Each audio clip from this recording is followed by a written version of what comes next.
Wow. Cool. You? Where are you? I'm guessing you're in London. Yeah, I'm in. I live in London. I'm actually driving back from Manchester to London now. But yeah, I'm in Manchester right now. Very nice.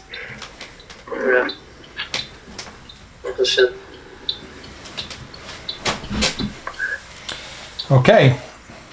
Who just came and I missed? Moishi, how are you, Moishi?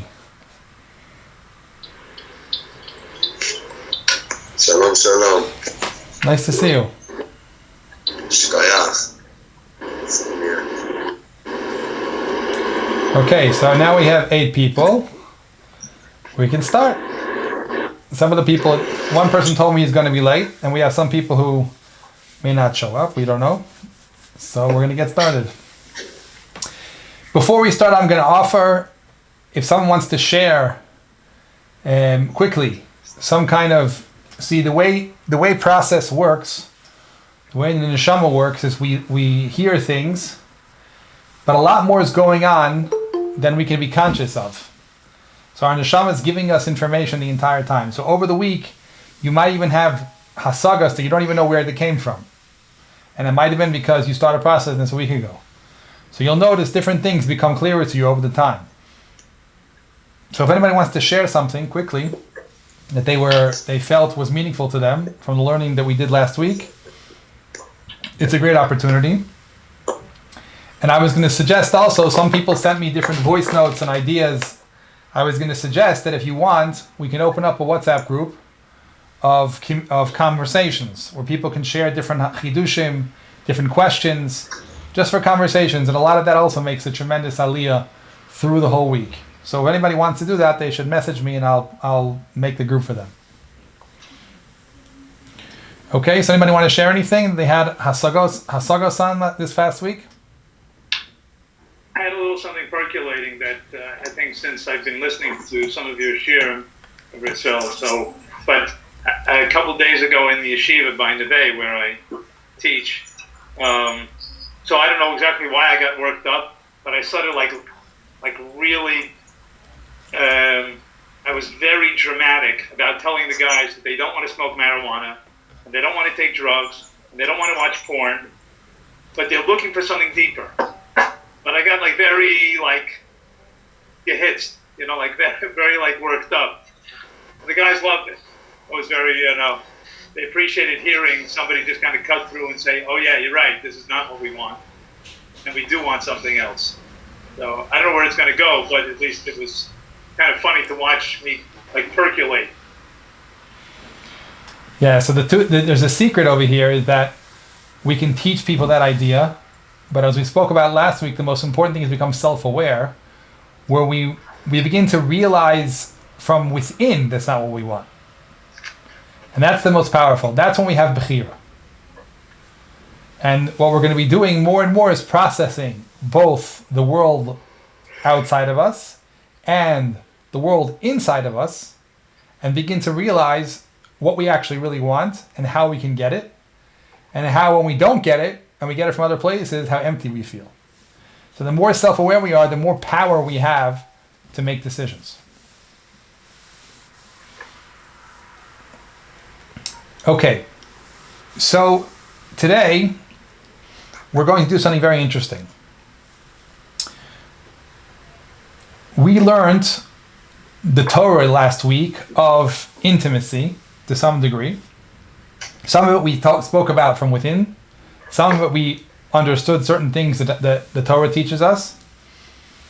And what's fascinating is in this generation, we have an expression of teaching the morals and values of sexuality from the Sitra Achra, from the other side. In other words, there's an entire industry, the Hollywood industry, the porn industry, that I once saw a very fascinating YouTube video from a Christian scientist. And he actually described historically and technically how the entire world of pornography, sexual exposure starts in about 1940s from a group of people who among their different midos that they decided were important included rape, included incest, and they had a goal to change the sexual morality of the world. And all of the sexual education that exists in America, the ones that are accredited and respected, are based and born on those idealisms that are completely antithesis of anything that has to do with connection. As when he started his video, he was really cute. He started a video with his picture of his parents. Old, 80-year-old Bubby and Zadie, who looked really in love. And he's like, this is what God wants. And this is what all these people are teaching us. So what's fascinating is you have this expression in the world of literally two expressions in the world. One expression is things we spoke about that we can learn about in the Torah, but the truth is becoming more extinct and more extinct and more extinct. It's harder to access. We have a very loud expression in the world of the black midos of the porn industry, and they're actually teaching us limudim. They're teaching us midos. They're teaching us, we're trying to teach us what we want. And the most amazing thing is, of like anything that's bad, when you learn it, you actually reveal the tov. So what we're going to do is we're going to learn what are the midos that are being taught by the Hollywood pornography industry. But before that, what I would like to teach is the midos that are emes, that are from the Torah, that are from positivity, and then show how much there's an expression that is the opposite, that when you actually realize what they're teaching you, then there's a possibility to say, wait, oh wow, do I really want this? In other words, mechashiv schar mitzvah keschar aveir, when you start understanding what the toichen of something really is, then you can start having free choice. So what we're going to go into is different steps of understanding the power, the koach of taiva, how it's expressed, and see the two different expressions, and then we can have a very powerful ability to decide, do I want anything to do with this or not want anything to do with this? Because real bechira only comes when you look at the two choices and you say, what's this? What's this? Okay, I choose this. That's really bechira. If you notice, most of the ways that we were taught, or our school system encouraged us to do bechira, has to do with fear, which means if you do this, you're going to get punished. Right? Most favorite one is Avot Yisrael chayav misa. So how many people does that work for? Right? Why? What does that do for you? It just makes you, okay, now only I have this desire. It's not what I really want, but it'll kill me if I do it. Okay, now I did it. Oh, now I'm dead. All right, so I might as well do it again. But it actually doesn't discuss what I really want. It's not a biur of my ratzon. It's just control by this external force that is actually going against my ratzon and saying, I want this, but I'm not allowed. And that's a very weak form of bechira, because you're not really choosing, you're just controlled. Real bechira comes when we mavchin bein tov l'ra, and we say, this is tov and I want it, this is ra and I don't want it. So to really do that, we have to learn. We have to actually learn what's being exposed to us, and then learn from within inside that's something we want to be fulfilled with. Any questions so far? Okay. So the first thing that we can look at in the world is Hashem, when he made a relationship between men and women, he made, from the beginning of Masa Bereshis, a woman into something beautiful. Right? We know that Chava says, Vayiven es Hatzela, Chazal Darshan in Gemara and Shabbos, that he was Bone es Chava, he braided her hair, and he presented her to Adam. That the yofi of a woman is part of the reason why the husband has cheshek for her. And this is the Gemara in Yuma speaks about that the beauty of a woman is the desire to look at a woman is stronger in some ways than the actual desire for the action itself. Excuse me 1 second, I just have to turn this noise off.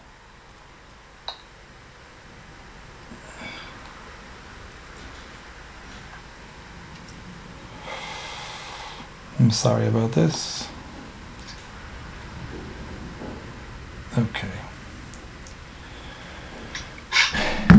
And it's very much like we have this concept that food, if a person has food, the Gemara in Yuma says that if a suma, a blind person doesn't enjoy his food, because since he can't see it, eyes can't desire it, it doesn't satisfy him as much when he eats it. So it's actually when we use our eyes in an experience, it enhances the experience in a totally different way, and now it's a full-blown experience. So when we have this relationship between a man and a woman, the core of the relationship obviously is not that you're marrying this woman because you want to look at her body. You want a relationship with her. But because she has beauty that every man wants, that gives her the opportunity to always be giving and loving and act a gesture of giving by the fact that she shares her beauty with her husband. So the beauty is an opportunity to satisfy, to solidify, to enhance the experience of the relationship because it's an expression of something deeper. It's an expression of love, and it's a way of experiencing, I have this, and I have a full-blown experience. I have the beauty and I have her. And therefore, it's naturally there to be a consistent satisfaction, a consistent addition of happiness and love that exists in the relationship that can be there constantly. Every single day, a man can enjoy the beauty of his wife. And that's what's intention to be. Now, if we take what the world is teaching us, so one of the big limudim that the Hollywood or the whatever models, whatever it is, teaches us, is that every woman is really there as an object. I mean, if they want to sell you a car, there's a woman. If they want to sell you a thing, there's a woman. So her beauty actually is not about her whatsoever. It's just a thing on its own.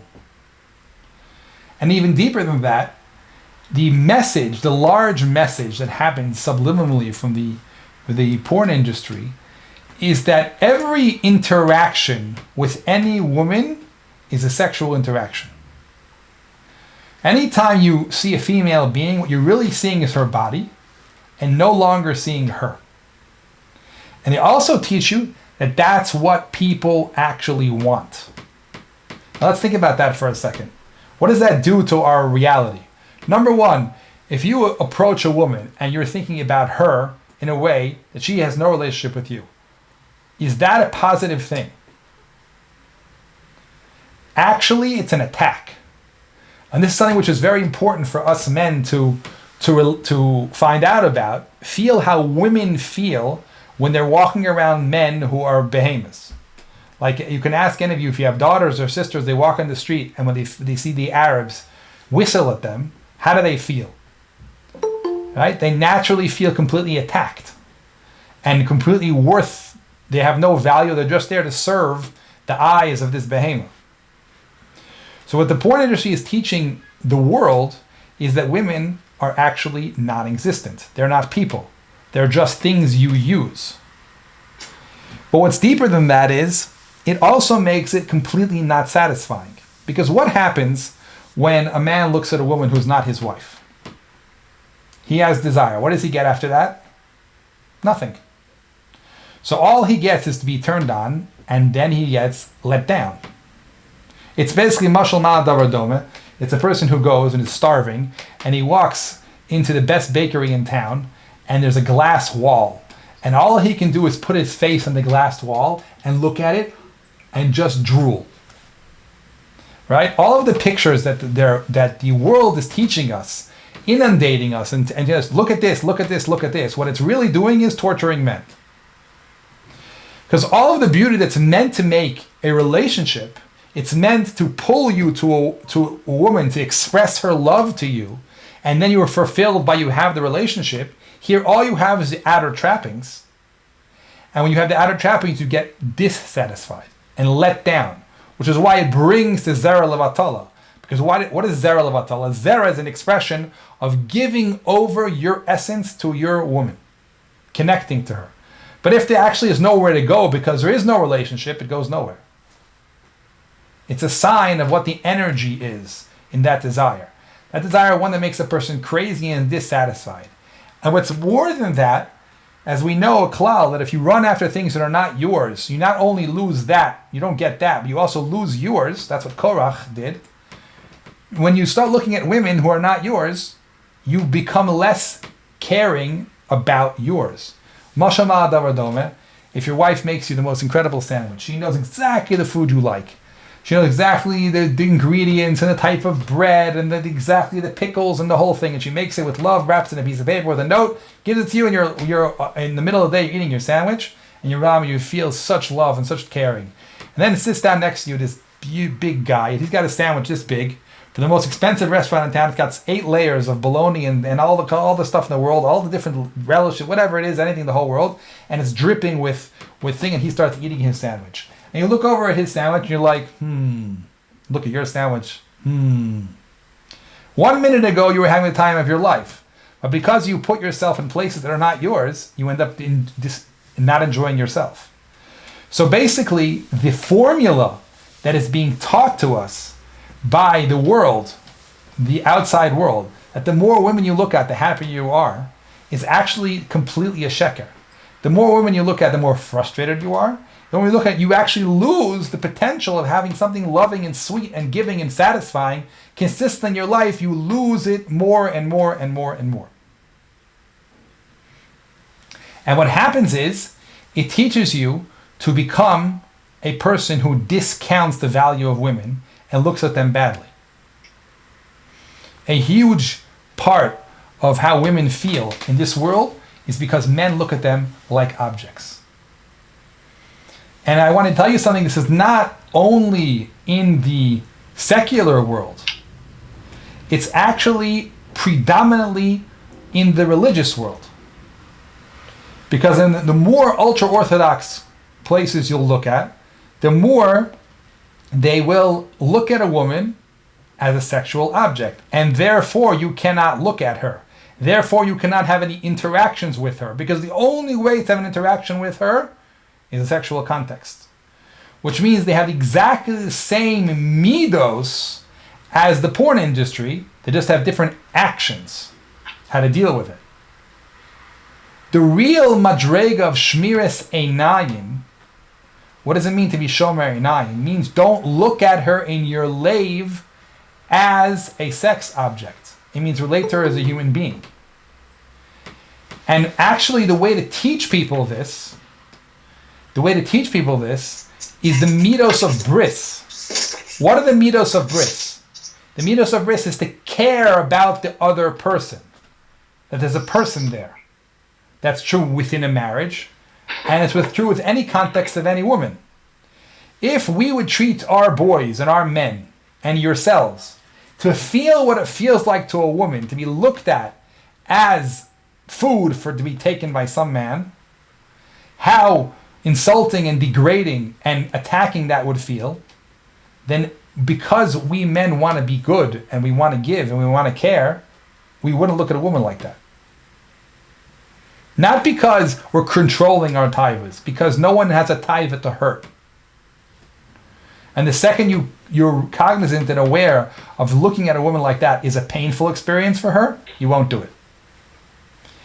So I assume you will address it, but I don't quite think I understand the reality on the ground. I understand that the theory in my head, I should have it all clear, but I've noticed that men don't seem to have, even men with wonderful hashkafas and men that I consider to be very erlich and very special, it happens to be that we notice the beauty of a woman.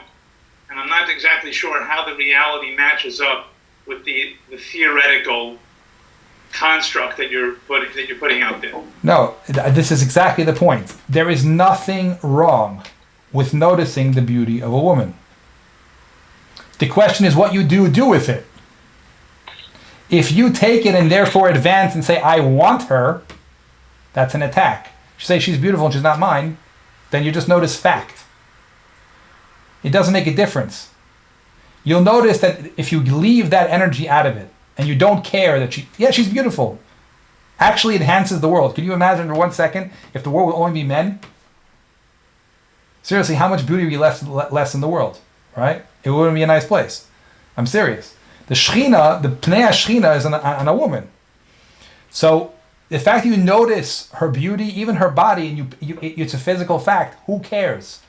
That's not the concept of Shmir Sinai. Shmir Sinai means you're shomer, you don't that you don't go after it. You don't decide, therefore I'm going to be choimed her. No, she's beautiful and she's not mine. That is not a difficult madrega. It's just a madrega of understanding what you want. And you're not interested in making her an object for you and your desire, because you don't want her. I can't say I understand practically. I hear theoretically, but I don't see. I don't know how it translates. Okay, so I wanna give you a let's say like a homework, because I find a lot of times people who are erlicha people get nervous, and the fact that they already have their desires, the fact that they notice and they're turned on by the fact that there's a woman who's beautiful, they think that's already a chisaron. I would give you a suggestion to drop that belief system for 1 minute, for like a week, and see how it would be. Yeah, she's beautiful, and yes, I'm attracted to her, and you know what? She's not mine, and I don't want her. What would happen inside of you? I would suggest you might find yourself in a position of incredible roga, because there's not a fight. It's just I don't want her. In some ways, the secular community is more mitukan in this topic than the frum community, because they're used to being around women all the time, and they're used to relating to them as a person, and it's inappropriate to now be looking at her in a desirous way because she's not yours, and you're just related towards a human being. I'm not saying all of them, I'm not saying all the time, but there is an entire aspect of that goes on that's quite mitukan. Anyway, you'll try it, Rav David. You'll see how it goes for the week. I'm a lot of times I see people with their belief system make themselves crazy. Mm-hmm. Okay. Rabbi, can I ask a few questions? Sure. So hi. Hi, Josh. I have a number of questions. Great. So, one, you mentioned that porn teaches us that all interactions are sexual. Isn't that also something that, in a sense, Judaism believes? Because we have Shomer Negiah, right? And part of Shomer Negiah is believing that underneath every male-female interaction, there is a sexual undertone, just because of the nature of man and woman. And because of that, we choose to protect it by creating a separation. So isn't that also a Jewish belief? No, see, that's a perfect example of how midos interpret halacha, right?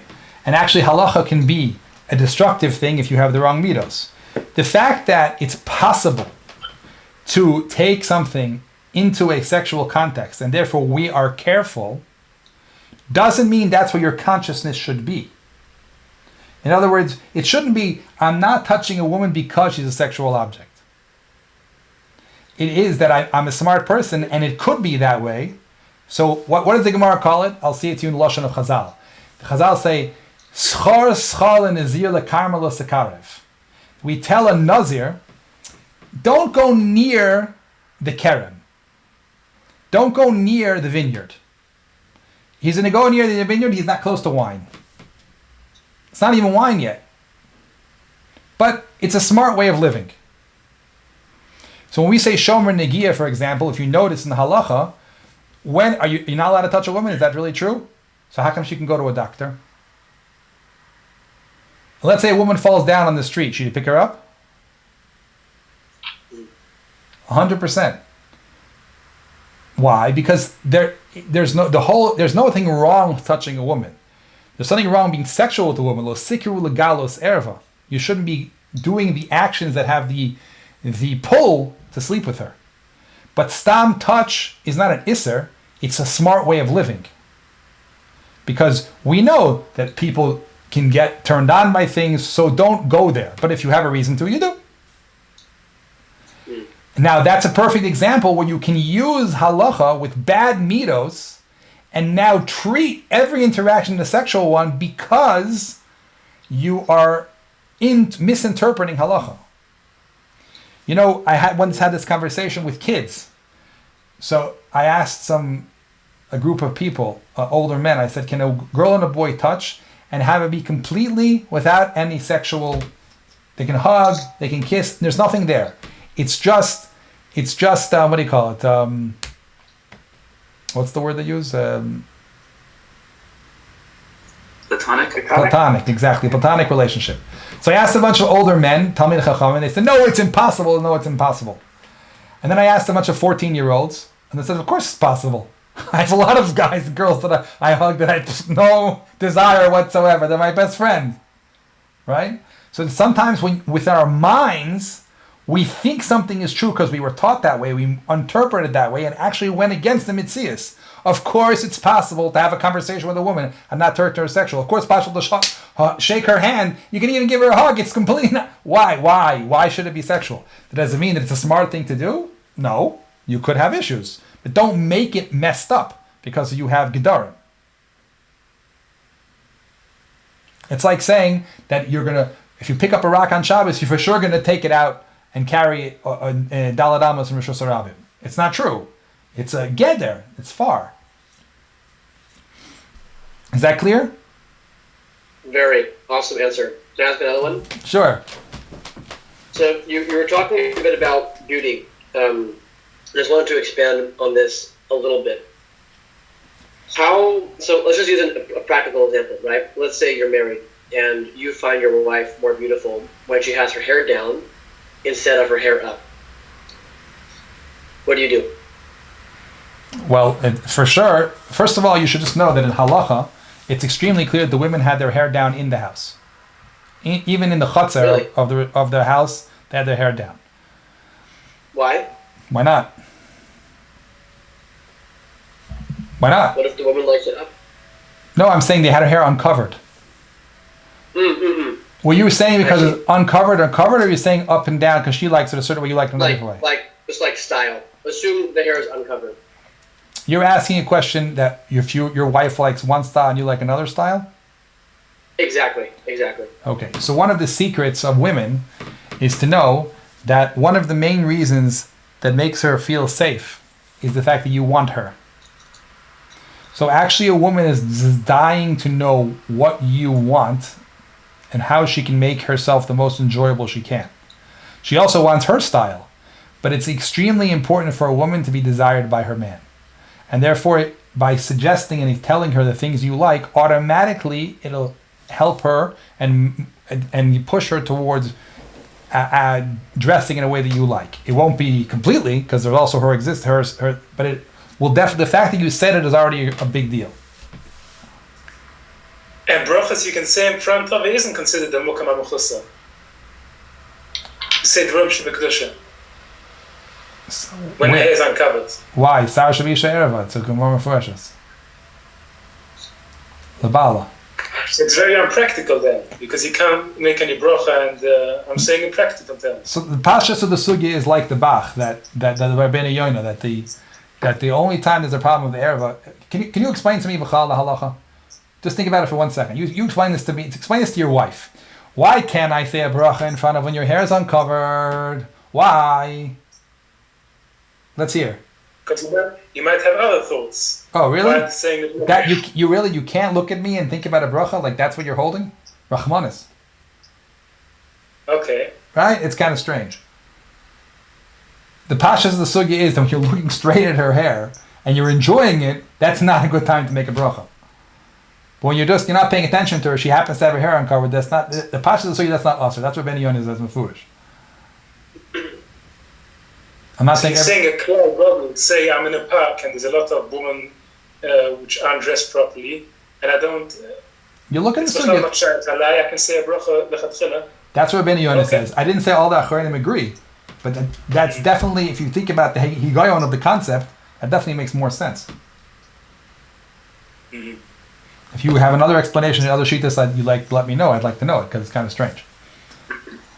You're saying even besides hair? I'm sorry, I didn't quite understand. Yeah, the whole issue of saying davar shebekdusha in front of erva, the pshuto is why, because it's not the right experience when you're thinking about a woman to have a relationship with Hashem. It doesn't go hand in hand. But if you're not, they happen to be there. Your consciousness is not only over there. What's the problem? You have to explain some other concept of erva and kedusha, and they can't be in the same stratosphere. It's a very strange thing, and the time of hero makes no sense. So I'm not saying it's muskam, but that's what Ben Yonah says. I saw this many years ago, but that's what I remember Ben Yonah says. Take a look. Okay. Any other questions? Okay. Yeah. Yeah. One, you said something that was brilliant. When you run after things that are not yours, you also lose that which is yours. Correct. Where's that from? That was awesome. That's a Zohar in Parshas Korach. We know that Korach, what he tried to do is he tried to become a Kohen. And he was a Levi. And the Zohar points out that not only did he become a Kohen, he also lost his existence itself. Wow. So, basically, you'll see as a klal that any time you do something that is a desire that doesn't make connection, it will actually detract from the ability to connect. In the topic of bris, you either go towards connection, towards bris, or far away from bris. There's nowhere in the middle. Right? So, for example, if you're looking at women that are not yours, you lose your ability to connect to your wife. You have to work to undo that in order to reconnect.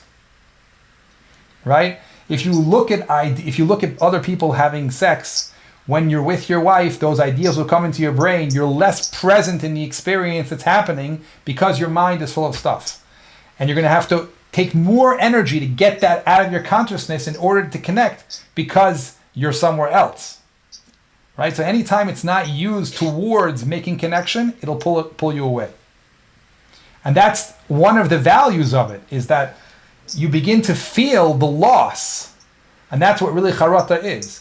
The loss of something you want dearly, and the fact that you did this thing pulls you away from what you want. That is when you do tshuva. That's when you say, oh, what did I do? That was a mistake. And your inside separate from your ratzon. Your desire is no longer for this thing, for this negative thing that you saw, and that pulls you away from it. And that's what the word tshuva means. You come back. Where do you come back to? To your essence, to your source, to what you want. You're not distracted by external desires. You separate from them by experiencing the negative ramifications of what you did. Is that clear? Rabbi Yisrael? Yes. So I have one question as well that's just come up, if I may. I hope everyone can hear. It's just that I'm on the road. I hope it doesn't cut out. But basically, so I hear, and then at the same time there is another something I realized this week is when I'm going back into pornography and all of that stuff and just stuff that disconnects me from what I want, I realized that it's because I don't feel like I deserve what I want. And I have this kind of deep, meaning when I say deep, I mean like this subconscious, this unconscious kind of, like an unconscious toxic shame, a subconscious toxic shame that makes me feel inside of myself that I don't deserve what I want, and then therefore I go and disconnect myself in the exact way that you just described. So that is like a self-sabotaging thing that I personally have within me, and how that is, I feel that although I would regret and as you were saying about what charata means, that was at that moment I was having charata because of what you're describing, and I had the charata inside of me. But then again, I had this pull towards porn as well, still in my head. But it's because I like the harata that will make me do tshuva, I feel that the tshuva is, I would want to do tshuva when I have the harata that I just had now. But I feel like it sabotages the tshuva, this certain shame that I feel like I don't deserve what I want anyway. Then I feel that the tshuva is sabotaged because of that, and I don't know what kind of etzah you might have about that. But that's just my question there, yeah.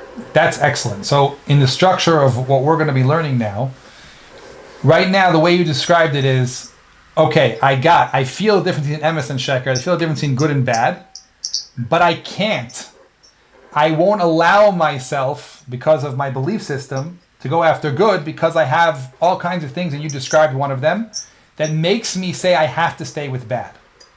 So we're going to be doing this second shuir and this third shuir, we're going to be looking at the world externally and saying, okay, what is the world presenting to us? What are the midos? How does it align with what I want?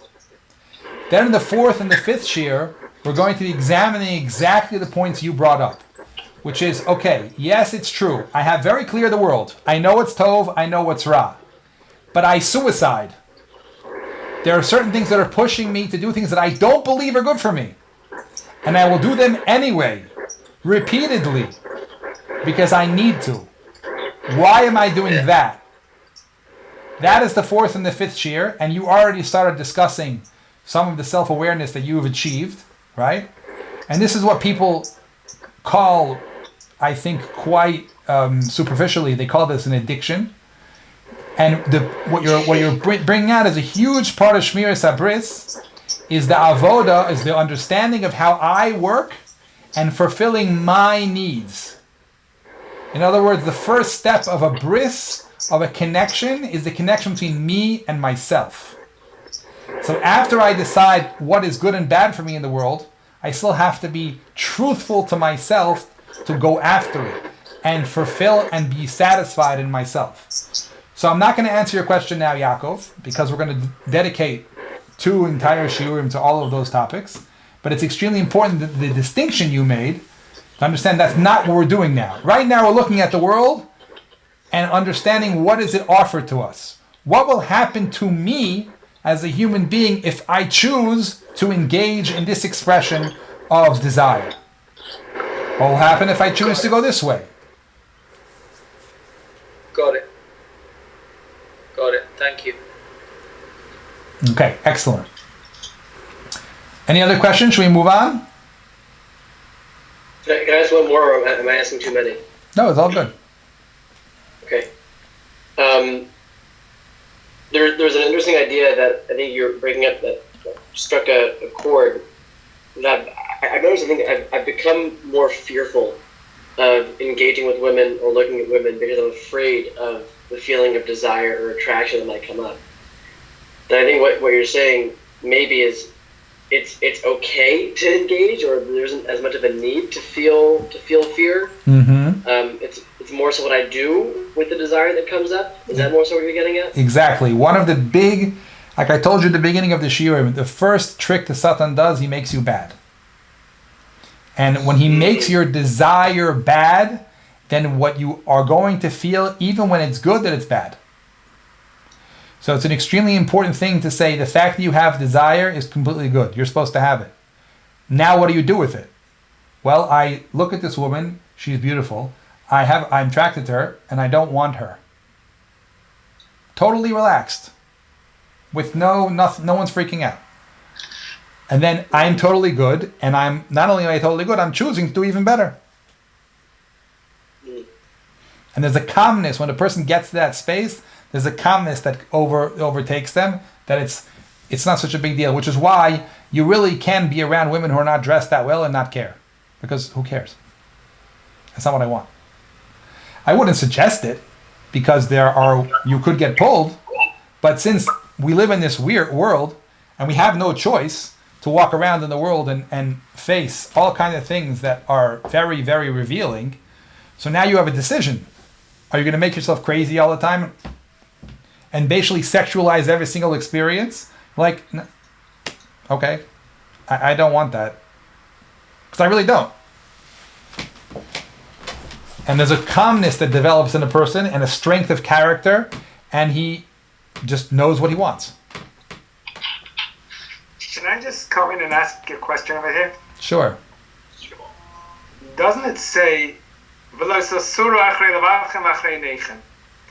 so Chazal tell us that Ayin Raya V'Alev Chaymed and V'Chula, and so therefore we end up actually doing the deed.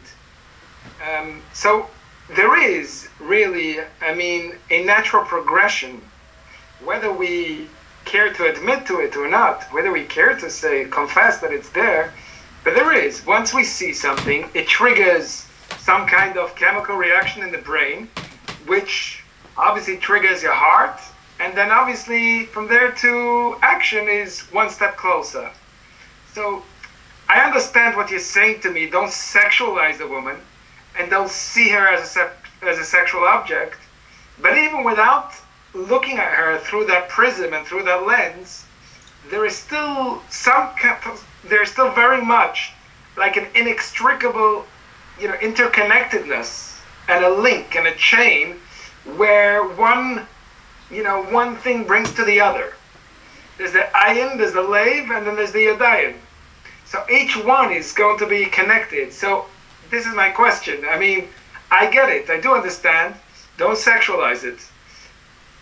You'd rather see a woman and think of a lamppost. No. You guys That's not what the pasuk says. Lo sasuru acharei levavchem v'acharei einechem. You didn't see a lamppost. You saw a beautiful woman. Now what are you going to do with it? Don't choymed. Ayin ra leiv choymed. Lo sasuru acharei einechem. Don't. Do you mind translating? Yes, the pasuk says, don't go after your eyes. And Chazal, our rabbis added, don't your eyes see and your heart desires. So what the pasuk is telling you, what Hashem is telling you is your eyes will look and see beauty. That's a natural thing. The question is, what do you do with it? Do you go after that sight and have your heart involved in that? You're having your desires. You're saying, you know what? I don't want her.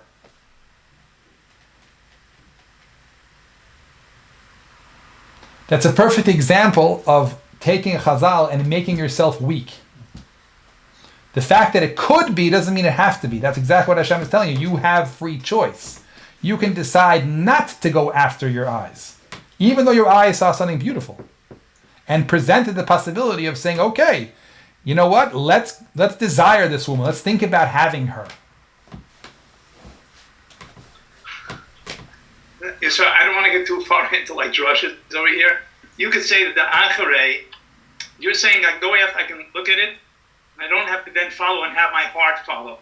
But you could also say the pshat in the pasuk is I shouldn't look and follow my eyes, which then very reasonably might cause my heart to go. You can say the same pshat on the acharei einechem or acharei levavchem. You can go either way. That there's a choice that's being made. I don't want to get into like semantics, and I don't want to get into drushes. I'm just saying I don't think that there's any hechruk in the pasuk the way you're saying. Why? Einechem means I looked, beautiful. Now what am I going to do? Or the pasuk could be like, don't really look because. So I'm just saying. Then it should say lo sira. You shouldn't look. Then it should say lo sasuru acharei. Lasur means like lasur sa'aretz, like to spy. Scout. Be a scout. Whatever. I think I'm making the point. I don't want. Okay. So you'll decide what you think is right. Okay. I want to move on because we have a lot to cover. But 1 second. Is the answer to my point? Is the word sasuru is actually like lasur sa'aretz. Yes. Which means laturet haaretz, which means don't delve, don't Exactly. don't engross yourself, don't become completely self-absorbed in this sight, in this whatever, in this beautiful woman. Exactly. You know, we have to mention Rabbi Akiva, the Gemara in Avodah Zarah and Daf Chaf. Rabbi Akiva made a bracha on Eishes Tunas Rufus. He saw her, he bumped into her in the corner. He's like, wow, what a beautiful sight. Makes the bracha and goes on. We would for sure put him in chayrim nowadays, 100%. A is a bal taiva, you're looking at a woman, you're desiring, you're enjoying her. What's wrong with you?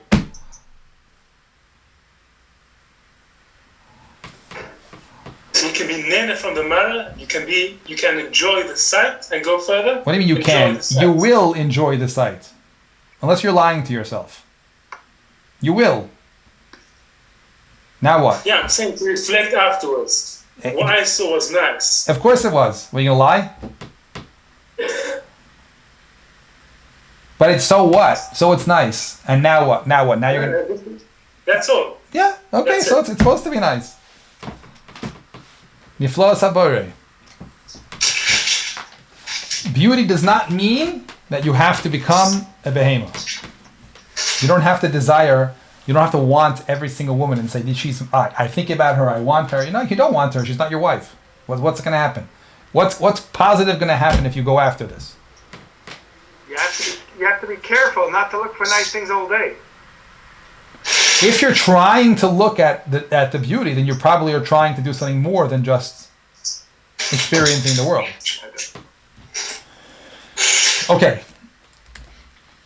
Okay, so now that's the first midah that I would say it's very important to treat women as beautiful beings, as human beings, and not make them to the objects. And that's a huge difference in the world that we're experiencing, both the secular and I would say sometimes even the frum world. And the midah metukenes is treat her like a person, use the beauty to make a connection when there's a connection that's supposed to happen. The second thing that I want to bring out is we know that a woman is built differently than a man. In her essence, we know that she has no arla, she has no foreskin. What the concept of that is that she's built to have connection without any blocks. She naturally wants a real emotional connection with a man, whereas a man can easily fall into a place of just using her and not wanting a connection with her. So naturally, we know a woman starts off where her physical sexual desire is much more underneath and hidden, and in order to create a relationship with her, that get to a situation of intimacy, there's a lot of steps that go in between. And how do we see this in Chazal, right? We know the halacha is that in order to even marry a woman, you need to first give her a ksuba. What does that mean? You have to first give her a ksuba. You have to have a relationship with her that includes many things that maintains her connected to you. You're going to support her. You're going to give her a house. You're going to give her clothing. And then there's an entire relationship that's going on where she feels connected and safe and taken care of by you. And then it can advance to a place of intimacy. And within intimacy itself, real intimacy is a whole process. There's a whole build-up process. There's a lot of steps involved. The foreplay, the touching, the loving experiences, the going on dates, the having fun together, the living life together, the slow build-up and touch and connection and having fun together, that is like a huge mountain that you get to. At the end of all of that is an expression of a man going inside of a woman, giving her zera. But there's so many steps in between that including so much giving and loving and pleasuring her and taking care of her. All of the midos that are natural that we spoke about, that everybody was able to get in touch with it themselves, is an integral part of building that relationship. And that's why it's so fulfilling, because it touches and satisfies all of those different steps and different needs we have of giving, taking, loving, connecting, right? So it's a long process that has many, many different parts to it, and that's why it's such a fulfilling experience.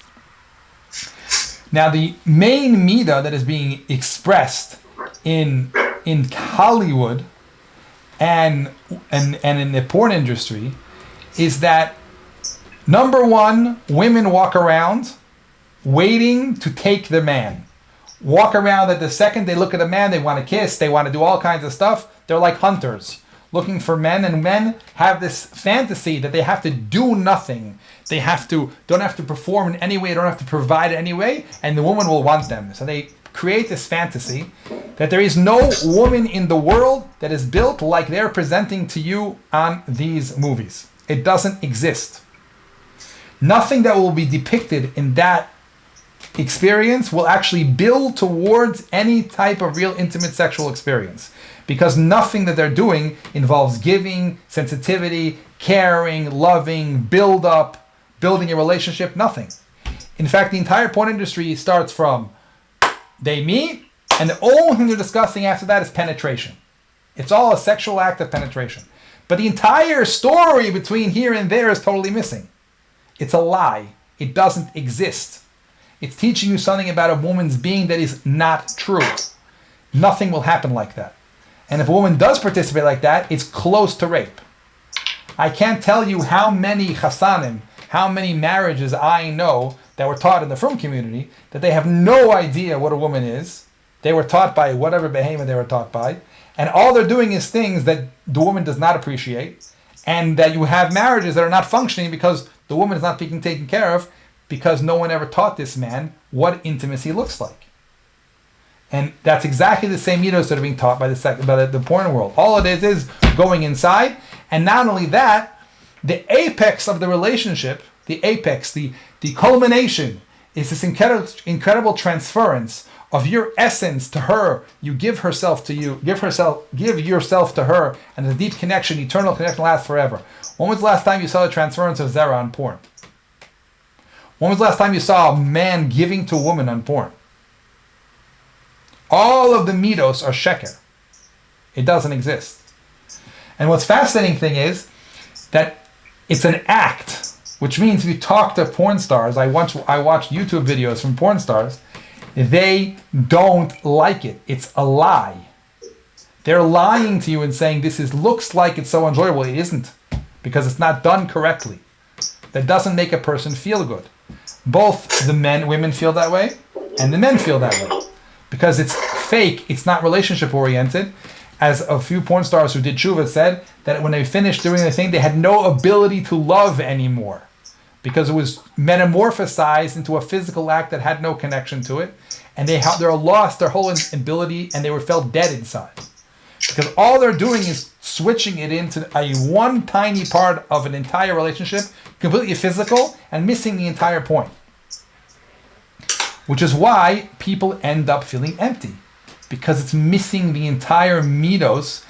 The beauty, the things that we all desire, is not there. And that's why people feel very empty and dissatisfied. But they try to copy it anyway, and again feel dissatisfied and try to copy it more and dissatisfied. And another way of describing it is that the positions that the people are using are not normal. Because the positions are trying to work for the camera. It's all for the experience. If you notice, a man and woman, when they connect, they leave the entire world out. They're focused inwardly. The world is shut out. Everything that you're trying to put on camera has to be expressed outward, which means everything that's happening in the world is sheker. It's all for the outside. It's not for the two of them. So basically, anything you're seeing on that is not going to be part of any intimate relationship by definition. And a huge limud that I see, then people coming asking me questions, is that young men who are trained by that world have absolutely no idea how to forge a relationship with a woman. And what happens is they try it at home. It doesn't work. They're dissatisfied. And the marriages go where the marriages go, which is a pretty negative place.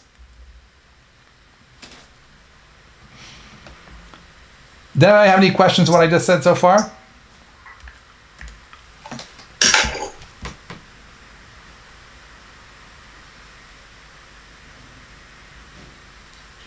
I don't really know where else to ask this question, so I'll ask it here. So what does healthy intimacy between man and woman look like? Okay, that's a very good question. I would like to discuss that more in the forum of when I'm teaching someone practically in a chassid and kala, which is what I do, right? But impractically, you can still know the answer. Because it's all the things that you want inside, which is loving, sensitivity, giving, connective, long, slow, real, affectionate, emotional awareness. All of these things are intimate qualities. There's some practical, technical things you have to learn because you have to know how the physical version of that looks like. And when it's relevant, I'll tell you, right? But the midos are the most important thing, because if you have the midos, you'll come there naturally.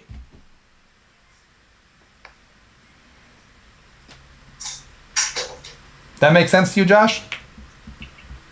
Yeah, it sounds really nice. And what are the correct midos?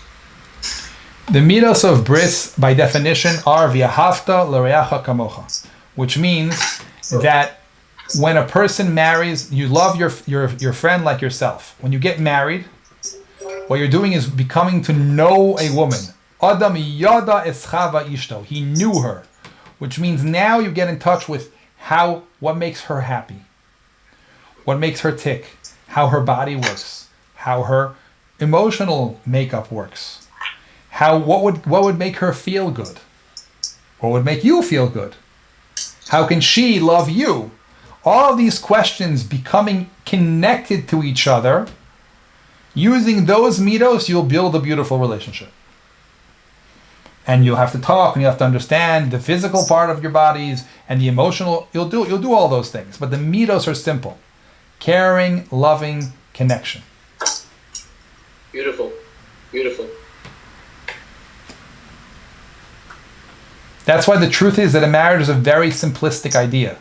It's not a complicated idea. It's way before the Torah. It's just normalcy.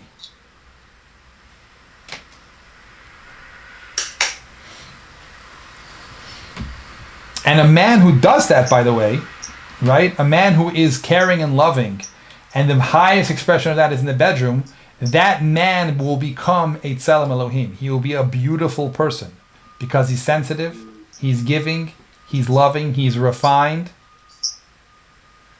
he's outside of himself. And that person, when he gets that refined, he's the zocha to have children, and he'll do his children the same way. Caring about this person, what this kid needs, what he's going through, loving them, protecting them, being sensitive to what's going on. So really the biggest growth that you can possibly have in your midos is to make love with your wife. It is the highest demanding place where you go out of your consciousness. At the same time, you're totally aware and totally alive inside of your own emotional world, and totally aware and totally alive of her emotional world, and your needs and her needs, and caring and being in tune with both of them at the same time, and making sure they work in synergy. That's an art form. None of that you're seeing in any of these things in any videos anywhere. And the more you begin to realize that it's sheker, and these people are actually using each other, hurting each other, literally hurting each other, then you're like, ugh, why do I want to even look at that stuff? Think about it like this. What makes a person be willing to sell their body over millions of people? What woman would do that? Well, I'll tell you, since I know of many cases who were abused women, that they were so abused that they were willing to do that. In other words, you have to break a person so badly, they have so little self-dignity, that they're willing to be looked at as an object and treated like that. They have no value whatsoever, and the biggest gift they can give to somebody, they give to everybody in the world and get nothing from it, a few dollars. That person is so broken and so destroyed that you really want to encourage that in that human being? You want to participate in that slaughter?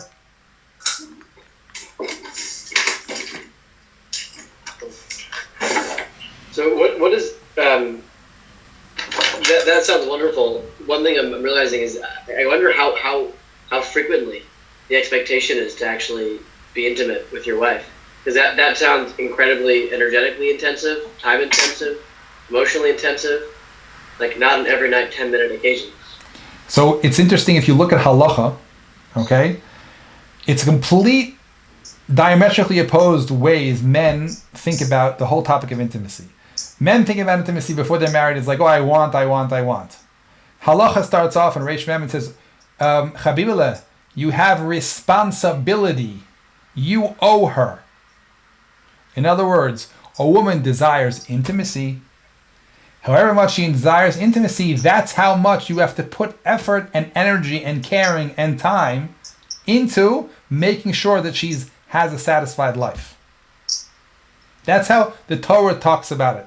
In other words, it's the same way when you get married, you have to make sure that it's an expression of love, commitment, to make sure that she has clothing and food. The expression that she has satisfying physical pleasure and zera is your responsibility because you love her. It's a real full expression of love. To really care about somebody, you're in tune with them. So how often are you required to do it? However much you have the energy to do it. And every man, according to his workload, has a different amount of energy. But the more energy you have, the more love you should give. That's how the halacha looks at the whole topic of intimacy, completely switch of how men who are not Tzelem Elohim acting like, how they think about it. They think about it as, how many girls can I get?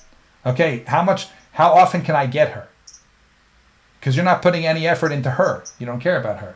You start putting effort into energy into her, you're going to say, wow, this takes time. This takes brain power. This takes giving. This takes precision. This takes a lot of caring. And that man is a beautiful man.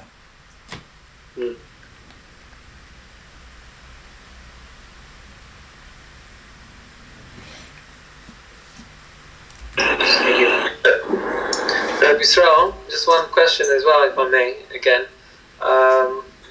Everything you just said, it's like there is not one thing in my entire life that I want more than this. And I think to myself, I don't know if I've already asked this question. I don't know if it was the same. I don't know if this is the same question as what I asked before. But like, there's not one thing in my life that I want more than being able to master this kind of thing. This kind of what you called an art, right? This art form, right? There's nothing that I want to do more than to be able to master it.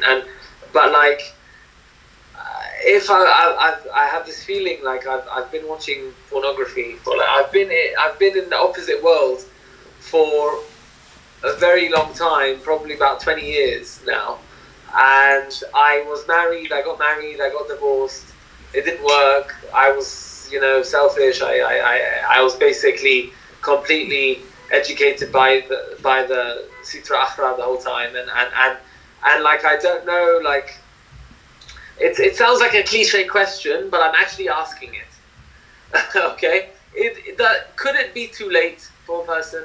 I'm saying, could it be like meaning as long as a person wants to, then they'll succeed. En davar ha'omed b'fnei haratzon. We say that, right?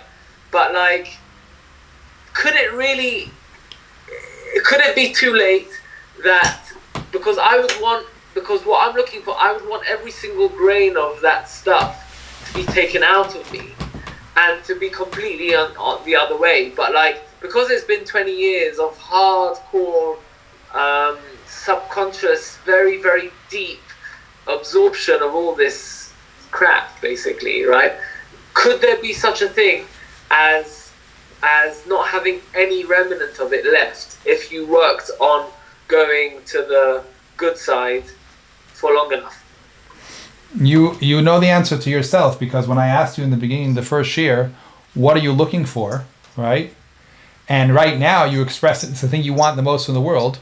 You can see that it did not touch your inner ratzon ki hu zeh. It did not change you. You still want exactly the dvarim tovim. Even though you were trained for 20 years to do something else, you don't want it. Fine, but it doesn't necessarily change my behavior or my behavioral muscle, my muscle memory, my behavior may be very different to my innermost ratzon. I definitely accept that there is that after 20 years, I still don't want anything else, and like, and my inner ratzon has not been touched. I accept that, but there is still, at the end of the day, massive muscle memory in just my actions, which like could a person's ratzon completely have complete shlita over his actions to the extent that it will completely change him even after 20 years of the rubbish that I've been absorbing? Yes, because what's going to happen is the more self-aware you're doing, the more you're becoming aware of what this is and what you want, then all of those, the fact that you saw it more and more and more, will only make you actually exposed to how much it really is the exact opposite of what you want. That's what it means. The more experience you have of Ra, the more you taste it, the more you know it, the more you really understand how Ra it is. So you actually have the ability to be desiring Tov, desiring loving and giving more than the other person, because you've experienced the emptiness and the negativity of doing that so often that as soon as you begin to realize what you're feeling about that and what you really want, that pain will be bigger than the other person's pain. And that pain will push you to dafka be an amazing lover. Right, and that's what you were saying before at the beginning of this shiur, that when we learn it, when we learn the Sitra Achra, then we know the other side, our side. Exactly. What the Yetzer Hara always wants you to do is not to think too much. Just go on and say, oh no, it's usher to do that, but I'll do it anyway. It's usher, don't do it. Forget about usher. What is it? What does it do to you? Let's first discuss that. Then we'll discuss if it's usher or not. Let's actually look at it in full glory and make a decision. You know what? Maybe I really want it. Maybe I'm going to do it. I'm going to look at porn for the rest of my life because this is the thing I want the most in the whole world. No, actually, that doesn't work. And then you start growing. Right. Thanks.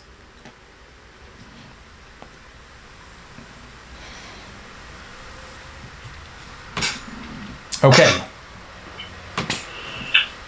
If you want to understand it even deeper, you'll notice that there are two ways. Words have a lot of power in them, and they contain a lot of tochen, right?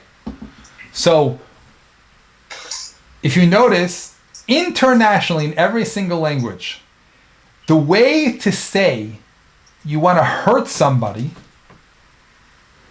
the worst possible hurting is to say F you. Now that's pretty profound. It means there's an entire expression of that desire, which the omic of it is against the other person. Which is, you should be very careful what words you use to describe these actions, because it has a lot of meaning in what the tochen of it is. For example, the part of your body that contains the ability to connect to a woman, what I would call it is a bris. Using the word bris puts exactly the point of what that organ is supposed to do and teaches you what its energy is. Use some other word, some other English word or whatever it is, you're going to have no tochen or maybe negative tochen. Right? You ever heard the word dirty talk? Why would something be associated with sexuality be dirty? Well, because it can be pretty dirty. If you're not caring about the other person or using them, that's pretty gross.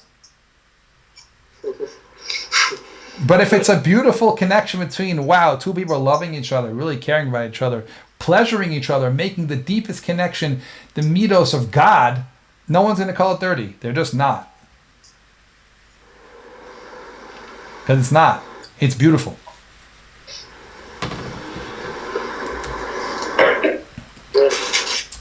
Let's take it for even a deeper sense. We know something very, maybe it's even bizarre. It says in Parshas Bereshis that Hashem would create Adam and Chava, and Adam should be he should be kivshuha, he should be kovesh the world. And Chazal darshan kovesh ota, that he should be captured, he should be conquered his wife. Now, that sounds pretty horrible. It sounds like, the barbarians take the club and bang the woman on the head and then schlep her back to the cave, right? or treating a woman like literally like a possession, right? And actually, if you notice, you can see it in advertisements, you can see it in the porn world, there's a tremendous stress. One of the big problems that exists in the chinuch from the porn world is how much verbal and physical abuse of women there are naturally in those things. Naturally, to the point of that the woman's reaction is either to be quiet or to actually pretend she enjoys it. So men have a desire to conquer women to the point of which subjugation, even inflicting pain, and the only way they're happy about it is if the woman actually, we pretend in their twisted mind that she enjoys that. What is that? Can you give an example? I really rather not, but there is physical violence that happens in the porn world that men look at it and enjoy watching. And the woman pretending that she likes it, slapping, hitting, tying up, these type of things, right? Now, why is that? Because there's an omek, which is actually good. What happens if you take a woman and you love her and you care about her and you make sure that every part of her life is attended to, and she feels totally safe and taken care of and loved and pleasured and happy, right? Experience that for a minute. What does that woman feel like to you? Her deepest desire is to give herself to you because you are the most safe being in the world. So in other words, you conquered her. She is now completely yours without shooting a shot, firing a shot. With love, if someone feels totally taken care of, they're like, take me. And this is the omek, one of the pshatim you could say of kofalem harki gigis, that after they got to a place of nasav and nishma, they felt so much that was like kofalem harki gigis. It was like they were forced to accept the Torah because it was so overwhelming and so caring and so loving. They're like, take me. Do whatever you want with me. This is going to be the most amazing experience you can possibly do to me in the whole world. And a man who knows how to love his wife, in the end of the day, physically will actually be in control of her body. And that's what he's supposed to do. That's what she wants. That's why the omek of marriage is harei ad mikudeshes li, you become mine. What does mine mean? You have responsibility. She's yours, your responsibility. And if you do that well, then she becomes yours. She wants to give herself to you. And she wants you to take her. And as everyone can think about it for a second, do you want a wife to be yours? That she's dedicated and interested, that all of the love that you want, she'll be happy to give to you. The way you get there is being kovesh her. How do you kovesh her? If you're a real man, and you're real Tzelem Elohim, the way you do it is by loving, giving, caring, sensitive. And when you don't, you lose her to whatever degree that you're not sensitive. If you're a behemoth and a barbarian and a guy who doesn't want to work and doesn't want to care, doesn't want to grow, he just wants to get what he wants, you take a club, you beat her over the head, you schlep her back to the cave, and you do what you want. The porn industry is encouraging men to use force, to use pain, and convincing the men that women want that. It's pretty similar to what Stalin did. You know how Stalin, he liked to be respected, right? So if the Arla, we know the Arla, if you take a look at a bris, the foreskin on a bris, it's like completely covered up and it has no crown. And if you take off the Arla, suddenly there's a crown that shows up.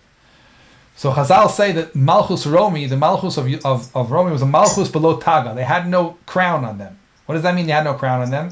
There's nothing to look up to. So when Stalin, when he wanted people to give him respect, what did he do? He made a rule that anybody who doesn't clap, dies. So you had people who clap for 40 minutes, and Stalin feels all great about himself, and the only reason they're clapping is because he's stronger than them. Or you had a melech like Adonenu David, that he cared about his people so much, they said, okay, be our king. Right? Like we said to Hashem, you be our king. Because it's so great to be in your power. So the Tselem Elohim is the one who never uses any force ever. There's no concept of force. And the entire concept of intimacy is based on desire, ratzon. Two people becoming one through the same desire. And anytime there's any sort of force, even the ones that are presented in the Frum Kihila, that say something like a woman is mishuabad lebala, that she's required to be with her husband, even if she doesn't want, which is exactly the same mitos as the porn industry, which is completely and totally wrong. All that is men being lazy, not interested in working, not trying to understand how their women would be satisfied and taken care of and want them. They're just selfish and want what they want. That is exactly the opposite of the mitos of yichud, of two people becoming one. Naturally, Hashem created something which I call the sod hayichud, that a natural way that a woman wants and a man want exactly the same thing, only in a mirror version. Right? In a physical way, you can see this. A man wants to give zera, a woman wants to receive zera. A man wants to touch parts of her body, and she wants to be touched in her parts of her body. It's always going to be mirroring, assuming that you are a loving, giving husband. If you're not, then she's not going to want you. In the porn industry, they teach you that the more barbaric, the more strong, the more powerful, the less caring about who you are, the more of a jerk you are, the women want you more. There's even, my Talmidim have told me, there's even YouTube videos that teach men how women, the bigger jerk the guy is, the more women want them. Which is ridiculous. There is some degree of klipa that people believe and feel, that's why they're drawn to it, that there is something very strong, a woman is very drawn to a man who's strong and powerful. But real strength and real power is a person who's caring and loving and never gets angry and protective. And he's so good as when his woman wants to, when his woman wants her to be, he wants him to take her. She's like, take me, and he does it strong, powerful, total desire for connection. He totally wants me. That's very enticing. But if it skips the point of love and care, it's not a relationship, and no woman really wants that, unless she's abused.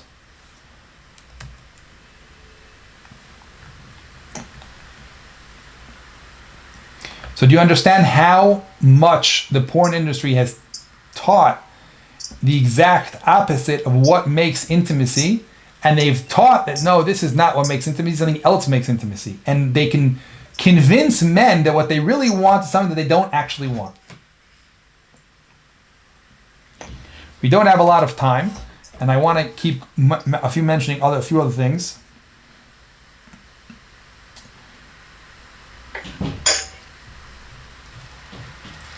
One of the most natural desires in a man is a desire for his woman to be only his.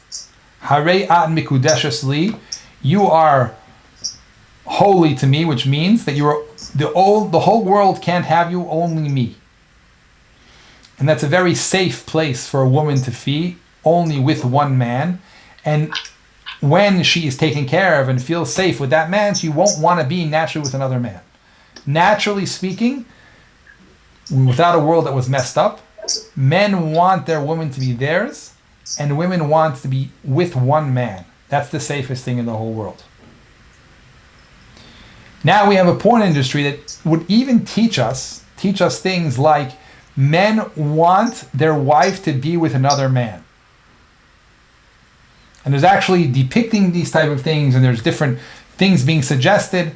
And I just want you to notice how far off that is from the natural inclination. That doesn't mean that a person can't be fooled to think he wants something else. He can.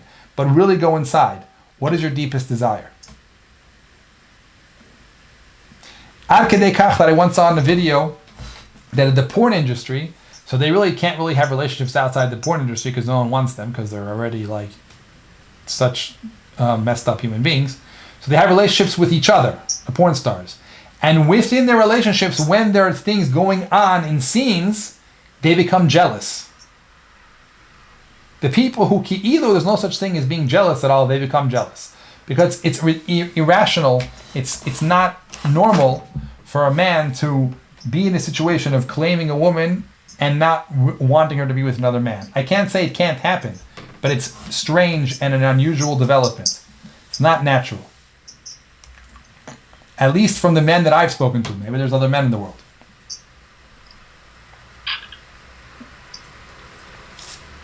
A similar thing is the idea of being with two women at once. Right? What does that actually accomplish? Let's look at that for a second. A natural man or woman relationship is they're completely filling each other. There's no place on them that's not interaction with the other person. And therefore it's a full-blown connection. As soon as if you bring in a third person, right? 2 is a company, 3 is a crowd, you lack connection. So all that's encouraging is to have less of a connective experience and doing things that are no longer yichud, like it encourages a lot of gay things, a lot of things that are not a connection between the man and the woman.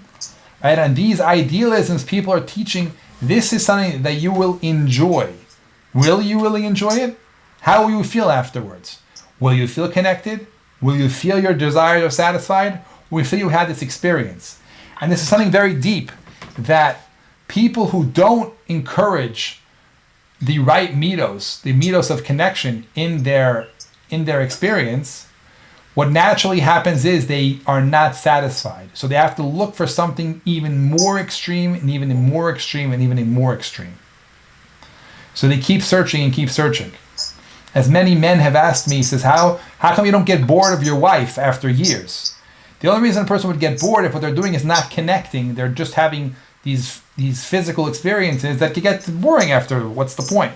And you have to look for something more extreme and more extreme. So all of these experiences are looking for, okay, we did this, we did 2 people together. Let's have 3, let's have 4, let's have 10, let's have 20, let's have animals, let's have whatever it is, because now, what else are we going to do? And it's all because they're... Al Pi Din Torah, a man is allowed to have more than one wife. Al Pi Din Torah, for a man to have more than one wife, how does that work? Do they have different ohalim, or they are the same together at the same time? No, they have different, maybe different residences, but they can be married to more than one woman. Of course, because each one is its own yichud. It means that there's a full-blown experience happening between this person and this person, and this person and this person. But they're saying that they're totally alone in their own experience. It doesn't connect to anybody else. But as soon as you start bringing another energy inside, then it's disconnected. Understand what I'm saying? So you can have more than one wife, but not together. Not under the same roof. By the way, it's very, very unnatural for women to be able to deal with the fact there's co-wives. That's why the Torah calls it a tzara. Right? It's something that is uniquely, almost never was successful that women are able to have co-marriages. That's why Rabbi Abinu Gershom took it away, because it doesn't work. Only very few holy people were able to do that. One of them is the Baba Sali, that his wives felt like sisters to each other. But it's very unusual. I happen to know somebody who has 2 wives, and it's Gehenim al Pnei Haaretz.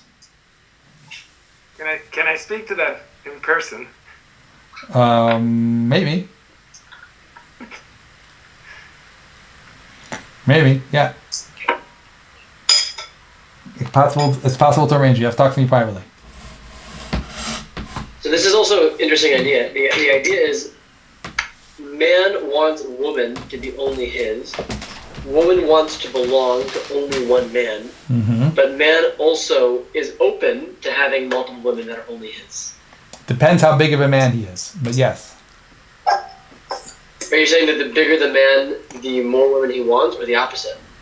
The more he wants. He's able to have more experiences and hold them all. A woman is a kli.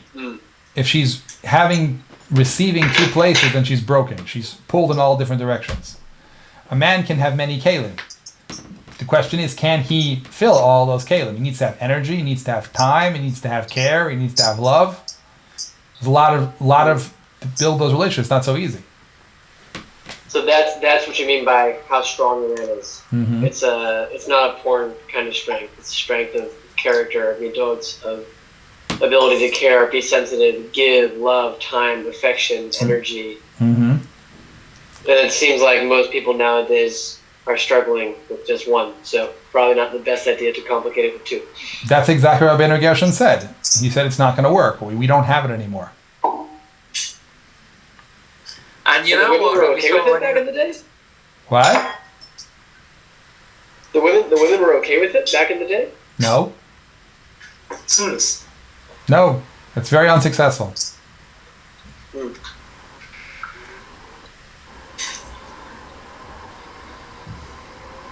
I can't say there was never a success, but it's by naturally creates a tension. How can he be married to more than one wife today in modern Israel? In Israel today, how can he do that? I mean, is that pia halacha or? Well, first of all, he's Sephardi, number one. But you're asking about in Israel? No, we don't. But the Rabbanut doesn't marry a man to more than one wife. I want to answer something about the Rabbanut. I take the fifth. Unless he went to Tzohar or some other organization, I don't know. Okay, and I'll tell you something very interesting. This might blow up some of your kalim, but just understand the spiritual ramifications of what Chazal called zima. I once, more than once, was exposed to something called a satanic cult.